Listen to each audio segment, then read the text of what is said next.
మనశంకర Varaprasad cinema release అయింది. Vintage చిరంజీవిని చూపించాలి, వింటేజ్ చిరంజీవి ఈజ్ బ్యాక్ అని, బాస్ ఈజ్ బ్యాక్ అని చాలా ప్రమోషన్ చేశారు, చాలా తీశారు. ఒక ఇద్దరు పెద్ద స్టార్స్ని పెట్టుకొని సినిమా ఎలా తీయాలి, ఓకే, తర్వాత యాక్టర్స్ ఎలా చేశారు, నయనతార ఎలా చేసింది, చిరంజీవి ఎలా చేశారు, పిల్లలు ఎలా చేశారు, సపోర్టింగ్ యాక్టర్స్లో ఎలా చేశారు, విక్టరీ వెంకటేష్ ఎలా చేశాడు, ఇవన్నీ చెప్పే ముందు యాజ్ యూజువల్గా నేను డిస్క్లైమర్ ఇస్తున్నాను. నేను I'm not a megastar fan.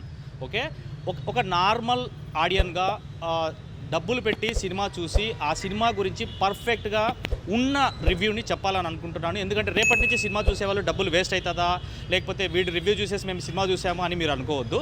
ఓకేనా, మీకు ఇప్పుడు ఒక చిన్న యాజ్ యూజువల్గా నేను ఒక చిన్న లైన్లోని మీకు నేను చెప్పేస్తాను. ఓకే, అనిల్ రావుపుడి రాజమౌళిని ఫాలో అయినట్టుంది. ఎందుకు చెప్తున్నాను రాజమౌళి అని అంటే, రాజమౌళి ఎట్లా అంటే సినిమా స్టార్టింగ్ నుంచి ఒక 15 మినిట్స్కి ఒక హైప్ ఉంటుంది, ఒక 15 మినిట్స్కి ఒక హైప్ ఉంటుంది, ఒక 15 మినిట్స్కి ఒక హైప్ ఇస్తాడు. సినిమా సూపర్ డూపర్ హిట్ అయ్యేటట్టు చేస్తాడు Rajamouli. Okay, Anil Ravipudi is the best, one of the comedy టైంలో.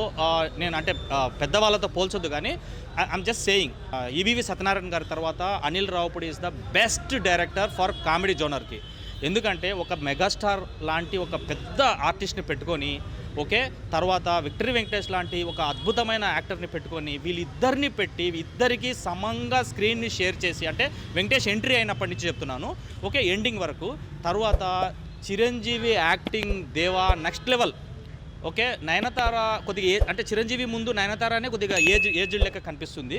ఓకే, చిరంజీవిని అంత యంగ్ ఏజ్ లాగా చూపించి సినిమా స్టార్టింగ్ నుంచి ఎండ్ అయ్యే వరకు ఎంత గ్రిప్పింగ్గా, ఎంత కామెడీతోని, ఎంత పర్ఫెక్ట్ అంటే ఇది మీకు మళ్ళీ చెప్తున్నాను, ఇది it is not a just comedy movie. Okay, ఇది చిరంజీవిని ఆయన అంటే మెగాస్టార్ రేంజ్కి ఒక స్టోరీని, సింపుల్ స్టోరీ, ఒక ఫ్యామిలీకి సంబంధించిన ఒక భర్త, భార్య, ఇద్దరు పిల్లలు, simple story.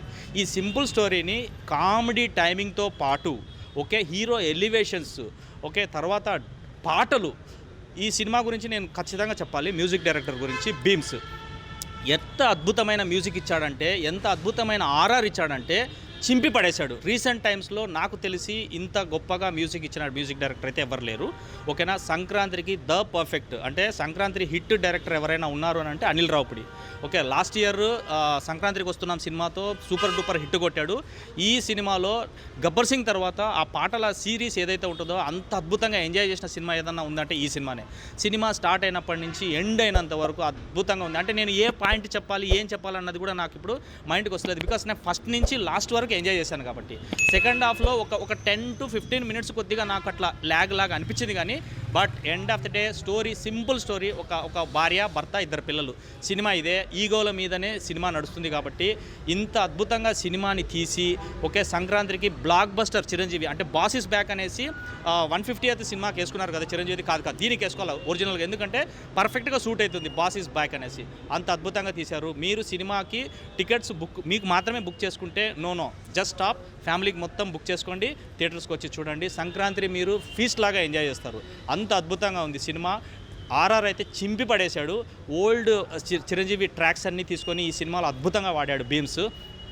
And comedy actors ఎవరు అవసరమే లేదండి, ఉన్నారు కానీ, బట్ కామెడీ మొత్తం చిరంజీవి సింగిల్ హ్యాండెడ్గా సినిమాని మోసాడు.